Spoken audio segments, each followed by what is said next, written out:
Hi there everybody, it's Rarity here from inkybutterfly.com. Thank you for joining me today with my video showcasing my design team project for the Inspire.Create Challenge for this week. So that our theme is bold and bright, or bright and bold, either way. Pop along to the blog post that's linked in the description there, and you'll be directed to the project, and also I will link in there the Inspire.Create.Challenges blog, and you can see what all the other design team members made too. So messing about with some ideas, and when I think bold, I like bold sentiments, and I was so happy that this stamp set came into the annual catalogue this year. It's exactly what we needed, some nice big bold sentiments, and they sort of mix and match. Really popular set, and I hope it sticks around because I really love this. I think this is a real good go-to, and it's a great beginner set as well. You can do a lot with it quickly and easily. And then we've got a cute little bit of I don't know, what do you call that, like an accent stamp as well. So all mixy matchy, fantastic. So this was the concept card I came up with. So I'm going to show you how you can achieve this down the side. So this was using the bright sort of oranges and yellows in the Stampin' Up family. So this was I think that was pumpkin pie and mango melody.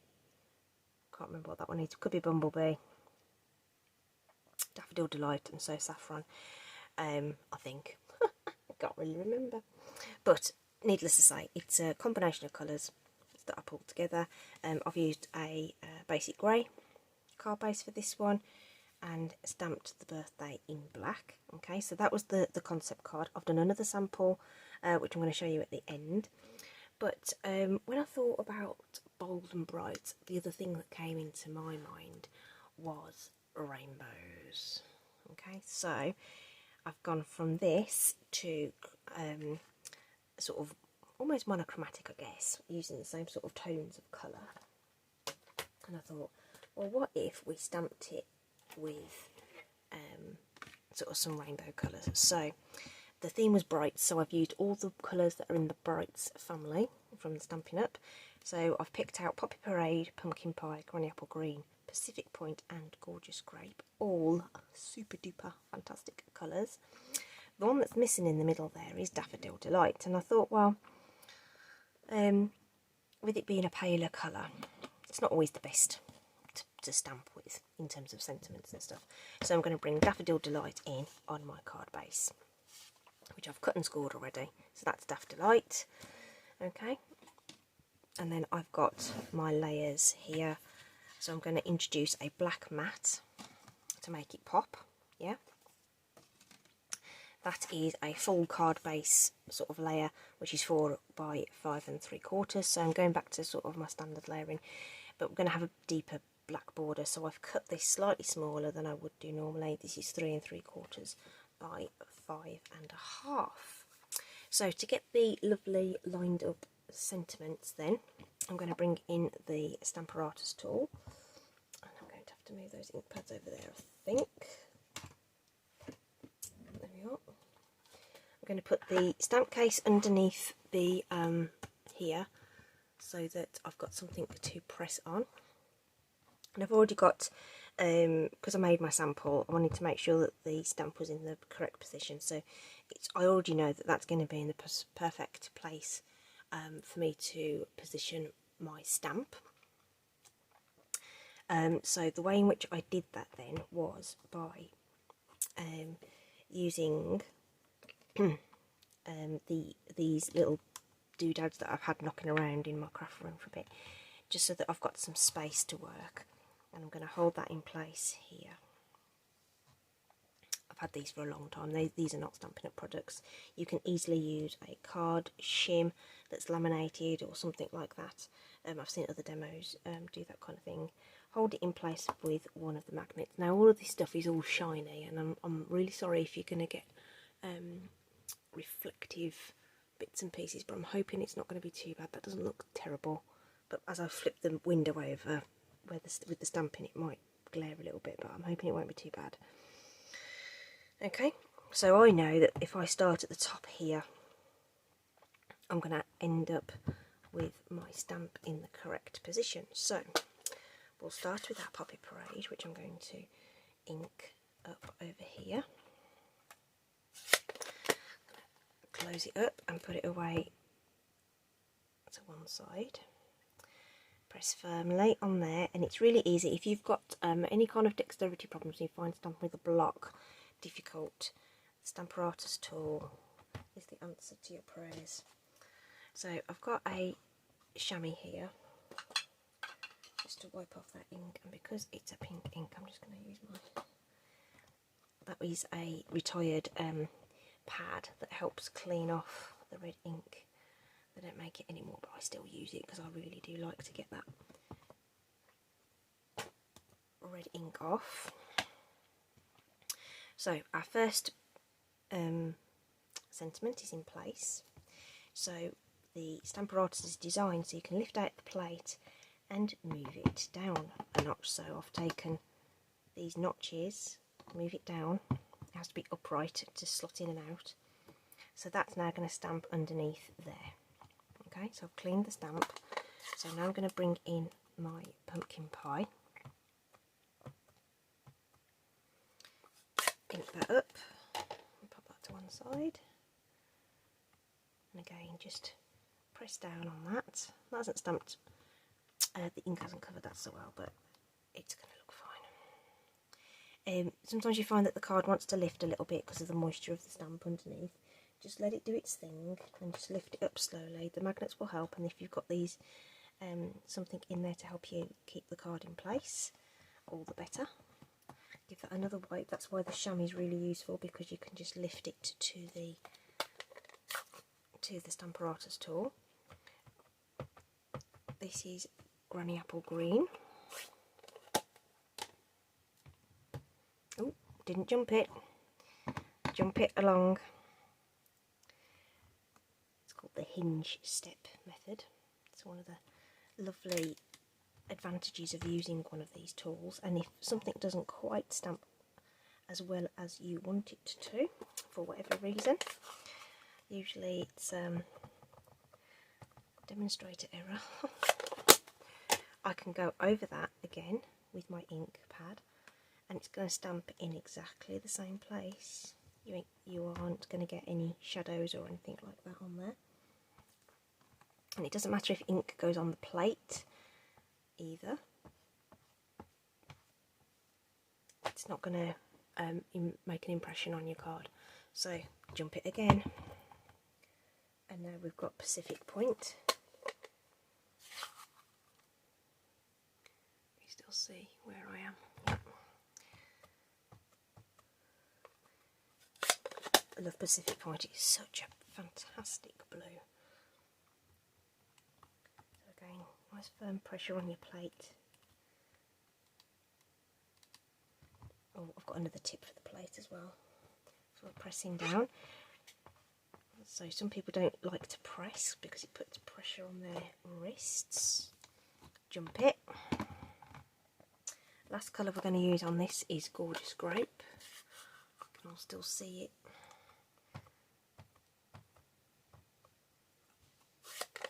Another beautiful colour. So if you find it difficult to press, if you use a soft cloth, I happen to have one over here underneath there, you can just rub with your soft cloth, which puts less pressure on your wrists. So there's another alternative as well. So really lovely tool to use. Just lifting that up gently. Doesn't it look fabulous? Oh wow, totally love it. I hadn't actually tried the combo. I was just, well, I say I haven't used the combo. I've used this combo before. I just hadn't used it for this particular project in advance. But I really, really like how that has turned out. And that is all been because I can get that beautiful line with the Stampin' tool, and I can get that stamping all lovely on there. Isn't that great? Now you could also, because this plate is double-sided, I could flip this over and stamp my birthday as well.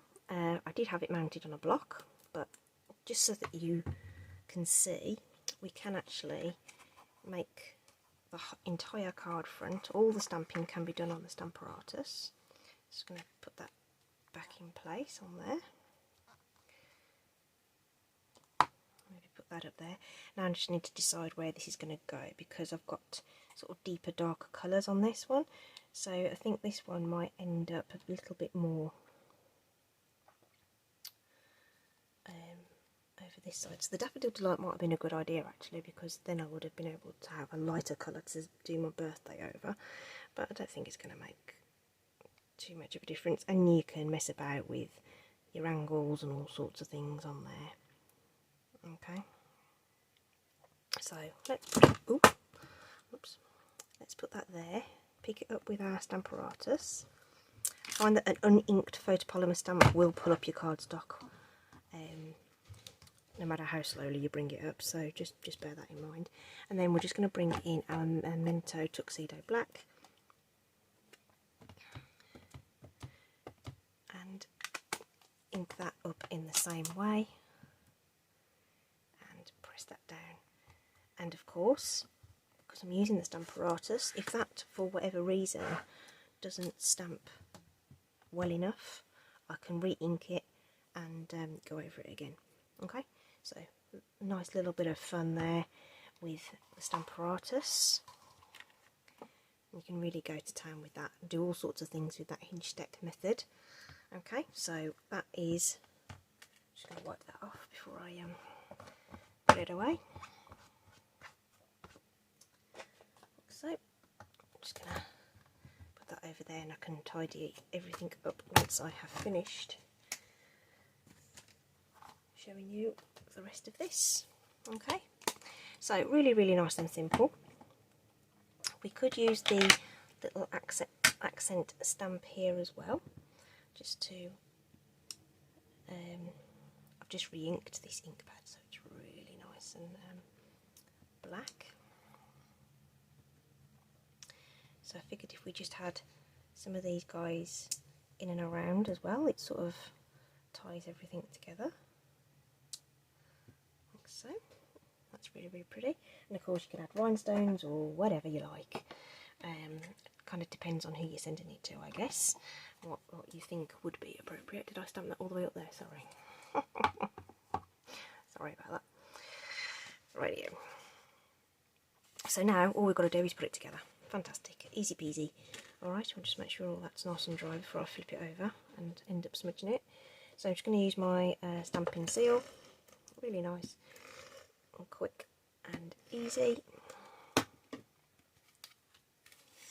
So remember, when you're lining up your borders, if you hold it in your dominant hand, in my case I'm left-handed, so I'm going to hold it in my dominant hand and I'm lining up this bit on the right to make sure that my bottom border, top and as in bottom of the card, so the one on the right, is even with the ones that are going to run at the top, and then in theory the rest should fall into place beautifully. Now that looks good just with the black, but I think it's really going to pop when we put our Daft Delight on the back.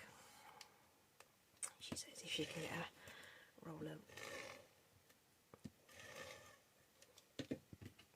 Really nice strong adhesive. So same applies if you do the same technique. You get nice even borders. With the bright colour against the black, it's even easier to visualise, so just take your time and press that down. Good sharp crease on your top fold will make sure your card doesn't do the splits. And there we have our bright and bold card, which I think has turned out fantastic. I think that's really lovely.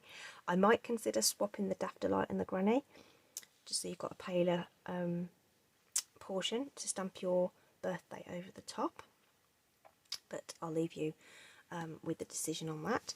This was my original sample.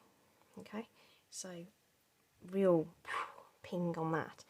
And then I did, in the process as well, I'd also made this one. So going back to that sort of mono theme, but this is what gave me the idea to make sure I added the black layers on there. Bermuda Bay, Costa Cabana, mint macaron, and it's a mint macaron base as well. And then at the bottom here, these are both soft sea foam, but I stamped soft sea foam twice on this one and just a single time on this one, so I got that intermediate shade on there, and then brought in the mint macaron for the card base. Okay, could have brought in sort of succulent or jade or something like that as an additional green, but either way, I think that turned out so pretty. So I really do like the pop that black layer added to these particular cards. I think it's really lovely. But if you want to go for something a little cleaner and simpler, just skip that layer and you'll end up with something like this. Okay, so I hope that's been good for you. It's shown you how to use the Stampin' if you haven't seen that before. Links in the description to products I've used today, so a whole heap of things. Don't forget you can use this technique with a single colour as well, so if you haven't got loads of inks, you can do it with a single colour too. Thanks ever so much for joining me today. Take care, stay safe out there. I'll see you soon. Take care, bye.